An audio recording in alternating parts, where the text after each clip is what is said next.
శ్రీ గురుభ్యో నమః.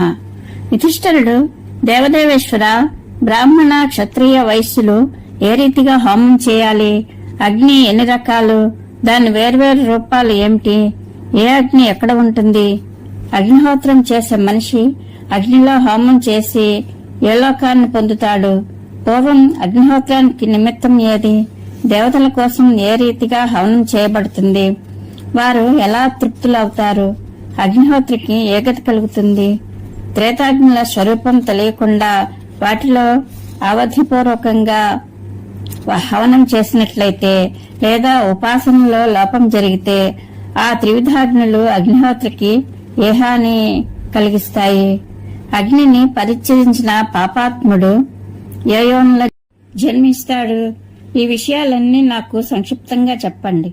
ఎందుకంటే నేను భక్తితో మీ శరణు కోరాను. దేవా, మీరు సర్వజ్ఞులు, అందరికంటే గొప్పవారు, కాబట్టి మీకు నేను నమస్కరిస్తున్నాను అని అడిగాడు.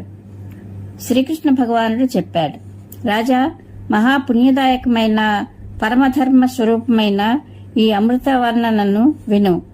ధర్మపరాయణుడైన ఈ అగ్నిహోత్రి బ్రాహ్మణులను భవసాగరం నుండి తరింపజేస్తాడు. నేను సృష్టి ఆరంభంలో బ్రహ్మదేవుని రూపంతో లోకాలన్నింటినీ సృష్టించాను. లోకులకు మేలు కలిగించడానికి నా ముఖం నుండి అగ్నిని వెలువరించాను. ఈ రీతిగా అగ్నితత్వం ప్రాణులందరికంటే ముందుగా నా నుండి ఉత్పన్నమైంది కనుక పురాణాలు తెలిసిన బుద్ధిమంతులైన విద్వాంసులు దానిని అగ్ని అన్నారు. అన్ని కార్యాలలో అన్నిటికంటే ముందు ప్రజ్వలితమైన అగ్నిలోనే ఆహుతులు ఇస్తారు, అందుకని దాని పేరు అగ్ని. దీనిని చక్కగా పూజించినట్లయితే బ్రాహ్మణులకు అగ్రిగతి అనగా పరంపదం కలిగిస్తుంది. అందుకని కూడా దేవతలలో ఇది అగ్ని పేరుతో ప్రసిద్ధికెక్కింది. విధిని ఉల్లంఘించి ఇందులో హోమం చేస్తే ఒక్క క్షణంలో యజమానిని తినేసే శక్తి దానికి ఉంటుంది. అందుకని అగ్నిని క్రవ్యాదం అన్నారు. ఈ అగ్ని సర్వభూత స్వరూపం, దేవతలకు ముఖం. అన్నం ఉడికిస్తున్న కారణంగా అనగా పచనం చేస్తున్న కారణంగా దీనిని పచనం అంటారు. దీనిని ఉపాసిస్తారు కాబట్టి ఔపాసనం అంటారు. ఆహుతి శబ్దం అన్నిటినీ బోధిస్తుంది.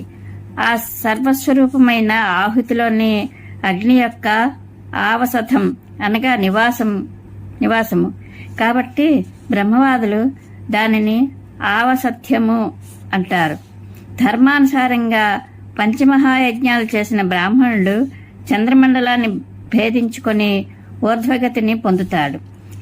ఇంద్రియాలను, మనసును, బుద్ధిని అదుపులో ఉంచుకున్న సిద్ధులైన సప్తర్షిగణం అగ్ని యొక్క ఆరాధనలో తత్పరులు కావడం చేతనే దేవతా స్వరూపాలు పొందారు. ఇతర విద్వాంసులు కొందరు ఆపసత్య అగ్నినే పచనాగ్ని అంటారు. ఎందుకంటే అందులోనే పంచమహాయజ్ఞాల ఉనికి ఉంది. స్థాళీపాకం, గృహ్యకర్మలు అన్ని దీనిలోనే ప్రతిష్ఠితమై ఉన్నాయి. గృహ్యకర్మకు ఆధారమైనందువలన దీనిని గృహపతి అని కూడా అంటారు. కొంతమంది బ్రహ్మవేత్తల మతంలో ఔపాసనం, ఆపసత్యం, సభ్యం, పచనం అనే పేర్లు గల అగ్ని కూడా ఇదే నా మతం కూడా. రాజా, ఇప్పుడు ఏకాగ్రచిత్తుడవై అగ్నిహోత్ర ప్రకారం విను. గుణాలను బట్టి పేర్లు కలిగిన త్రివిధాగ్నుల గురించి ఇక్కడ కొద్దిగా చెప్తాను. గృహాల యొక్క ఆధిపత్యమే గృహపత్యం అనబడుతోంది. ఈ గృహపత్యం ప్రతిష్ఠితమైన అగ్నియే గార్హపత్యాగ్ని పేరుతో ప్రసిద్ధమైంది. యజమానిని దక్షిణ మార్గంలో స్వర్గానికి కొనిపోయే అగ్నిని బ్రాహ్మణులు దక్షిణాగ్ని అంటారు. ఆహుతి శబ్దం అన్నిటినీ చెప్తుంది. హవనం అనేది హవ్యానికి పేరు. అన్ని రకాల హవ్యాలను స్వీకరించే వన్నిని ఆహవనీయాగ్ని అంటారు. బ్రాహ్మణులు విధ్యుక్తంగా హవనం చేసే ఆవసత్యమనే మూలాగ్నిని పచనాగ్ని అని కూడా అంటారు. ఈ అగ్నుల సభలో ఇంకొక అగ్ని కూడా ఉంది, దానిని సభ్యం అంటారు. ఆవసత్యం అనే పేరు గల మొదటి అగ్ని ప్రజాపతి యొక్క స్వరూపం. గార్హపత్యాగ్ని బ్రహ్మ యొక్క స్వరూపం, ఎందుకంటే బ్రహ్మ నుండే అది ప్రాదుర్భవించింది. దక్షిణాగ్ని రుద్రస్వరూపం. హోమం ఆరంభించినది మొదలు చివరి వరకు ఆహుతులు వేసే ఆహ్వనీయాగ్ని స్వయంగా నేనే. సభ్యం అనే పేరుతో ఉండే పంచాగ్నులు కార్తికేయ స్వామి యొక్క స్వరూపం. పృథ్వీ గార్హపత్యాగ్ని, అంతరిక్షం దక్షిణాగ్ని, స్వర్గం ఆహవనీయాగ్ని. ఈ రీతిగా అగ్నిని 3 రకాలని అంటారు. గార్హపత్యాగ్ని గోళాకారంగా ఉంటుంది, ఎందుకంటే దాని స్వరూపమైన భూమి గుండ్రంగా ఉంటుంది. అంతరిక్షం యొక్క ఆకారం అర్ధచంద్రుని వంటిది కనుక దక్షిణాగ్ని కూడా అలాగే ఉంటుందని అంటారు. స్వర్గలోకం నిర్మలం, నిరామయం, చతురస్రం కనుక ఆహవనీయాగ్ని కూడా చతురస్రమనే చెప్పబడింది. గార్హపత్యాగ్నిలో హోమం చేసేవాడు భూమిపై విజయం పొందుతాడు. దక్షిణాగ్నిలో హోమం చేసేవాడు అంతరిక్షాన్ని జయిస్తాడు.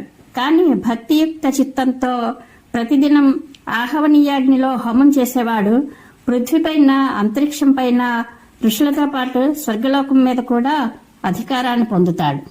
యజ్ఞంలో అన్ని వైపుల నుండి అగ్నిముఖంలో హోమం చేయబడుతుంది కనుక అత్యంత కాంతిమంతమైన ఆ అగ్ని ఆహవనీయం అనే పేరుతో పొందింది. అగ్నిహోత్రంలో గాని ఇతర యజ్ఞాలలో గాని హోమం ఆరంభమైనప్పటి నుండి అగ్నిలో ఆహుతులు వేయబడుతూ ఉంటాయి. అందుకని కూడా దానిని ఆహవనీయాగ్ని అంటారు. ఆవసత్యం అనే పేరుగల మూలాగ్నిలో విద్యుక్తంగా హవనం చేసే ద్విజుడు తన భార్యతో పాటు స్వర్గలోకానికి వెళ్లి ఆనందం అనుభవించడమే కాక అతడు అగ్నులన్నిటికీ ఇష్టవుతాడు. ఆవసత్యాగ్నిలో హోమం చేయడాన్ని అగ్నిహోత్రం అంటారు. అది హో అనగా దుఃఖం నుండి యజమానిని రక్షిస్తుంది కాబట్టి అగ్నిహోత్రం అనబడుతుంది.